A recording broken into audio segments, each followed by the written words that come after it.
Donnie and Dolly, the team is supported by ableauctions.ca. Closing your business? We can help.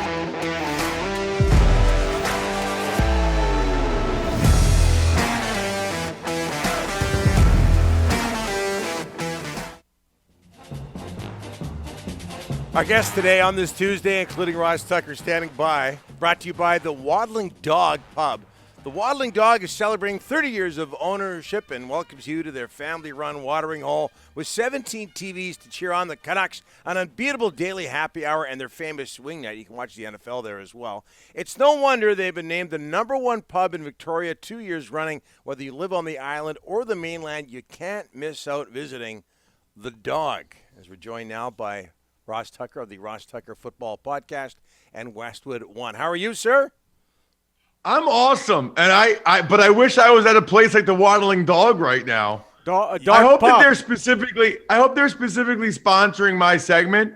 That sounded amazing. 17 TVs, the beers, the wings. Yeah.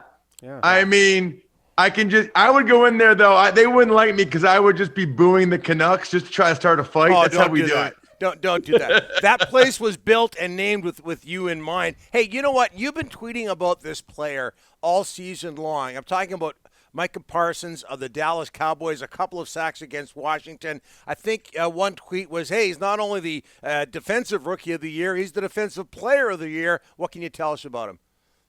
Well, a couple of things, Donnie. First of all, I was the first person to say that. I think you were. And now everybody's saying it. Everybody's saying he should be the defensive player of the year, or at least in the running with Myles Garrett and TJ Watt, who are having outstanding seasons as well. Now, I must say and tell you, admit my bias, Micah is from where I live, the school district where I reside now.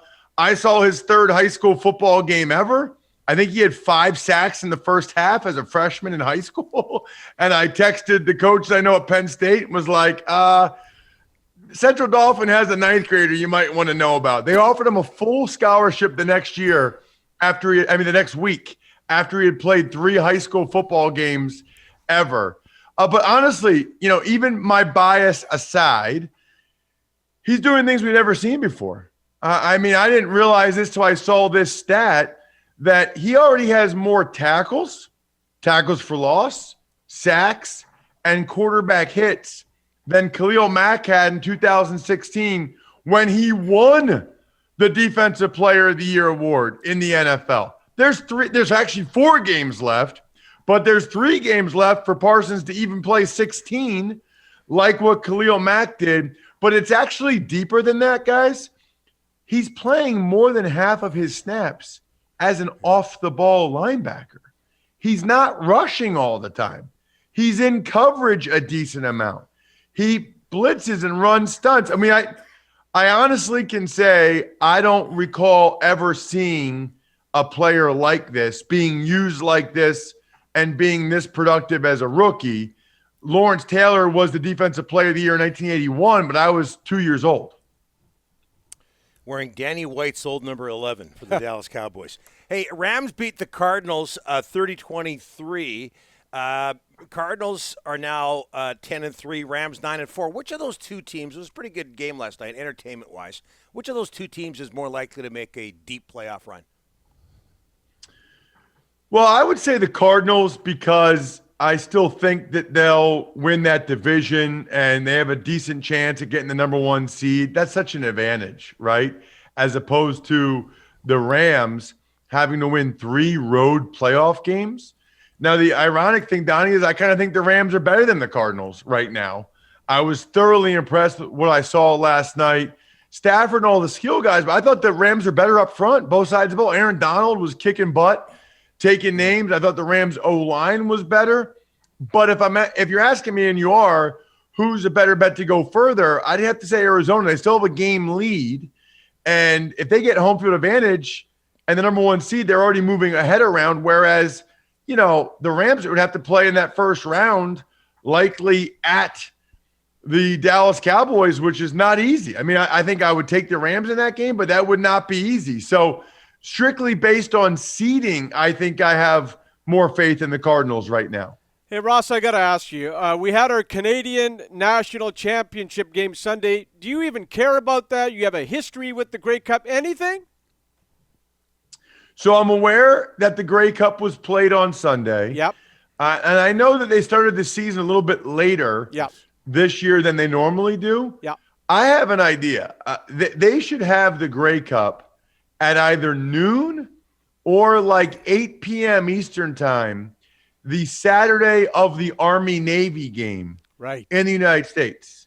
Because there's no other NFL game on. There's no other football game on. Nobody else has a football game that day. There's a couple FCS games, but the Grey Cup, I think, would get a much bigger audience if they played then as opposed to a Sunday. You're not going to get any NFL fans. And I even wonder, you guys would have to tell me this, okay?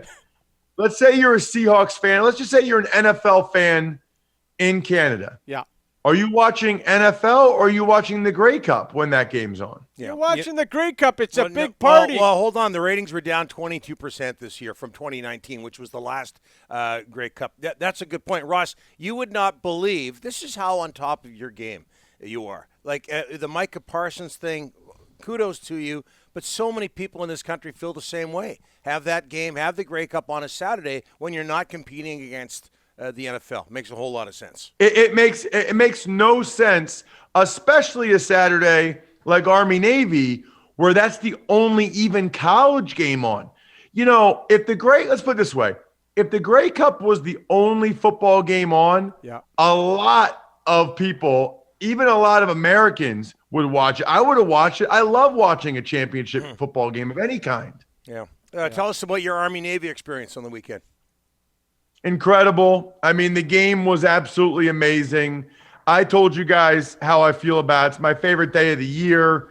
The patriotism and feeling better about our country is always awesome. But then the game itself, there's so many cliches that get thrown out there throughout the records when these two teams play, or like, this game means everything to these guys. No, it doesn't. They're going to the NFL next week. They don't even care that much. You know what I mean? Like, Michigan, Ohio State's the greatest rivalry.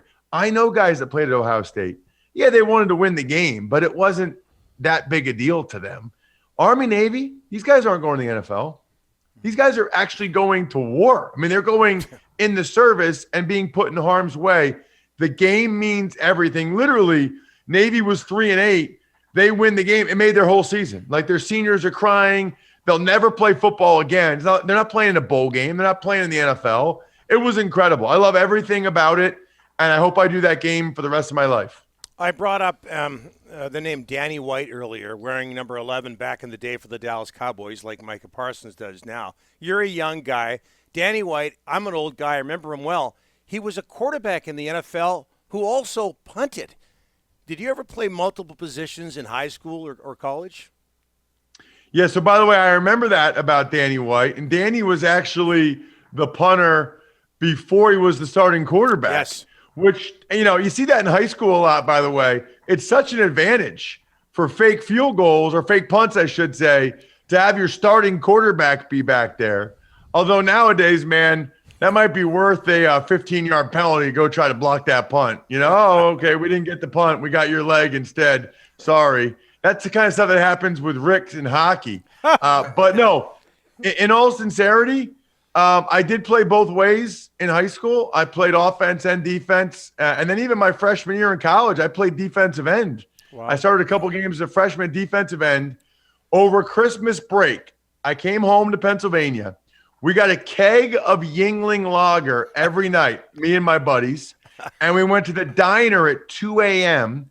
And I would order a ham and cheese omelet, a milkshake, chocolate milkshake, and a full stack of pancakes. I left Princeton at 260. I came back at 284. I gained 24 pounds during Christmas break. They're like, what did you do? I was like, I had an amazing time. It was awesome. And they said to me, look, you'll be good. You'll start either way, but we think you could really be special on the offensive side of the ball. So that's how I moved to the offensive line. And I wouldn't have had a prayer in heck. Or you know what? You guys will appreciate this one. I wouldn't have had a prayer in HE double hockey sticks. There you go. There you go. Double hockey sticks and not field hockey sticks, ice hockey sticks, I wouldn't have had a prayer in HE double hockey sticks of making the NFL on the defensive line. You would fit into the waddling dog. Yeah. Okay, it's official right now. All right, Ross, thanks. Appreciate it. And by the way, I should mention, too, that you mentioned playing multiple positions. You're also a starting point guard for your high school basketball team. You mentioned that not that long ago. So there you go. Donnie, I love the memory on you. Rick would never remember that. Trust me, he would. Unless it was on Rick's text message phone that he's always holding up like, yes. Unless it said right there on Rick's home screen, Ross used to play point guard. Rick wouldn't remember that. Yes. I'm working on a big story right now, Ross. Big story with the Canucks. I got 500 agents texting me right now. Yeah. I'm sure you do. I'm sure. Look, no, Rick. I'll follow your Twitter for the next hour to see if anything happens. I doubt it. Just follow it. He's ordering one of those kegs you were talking about. All right, Ross, thanks so much. Appreciate it. All the best. See you, dudes. All right, Ross Tucker from Westwood One and the Ross Tucker Football Podcast.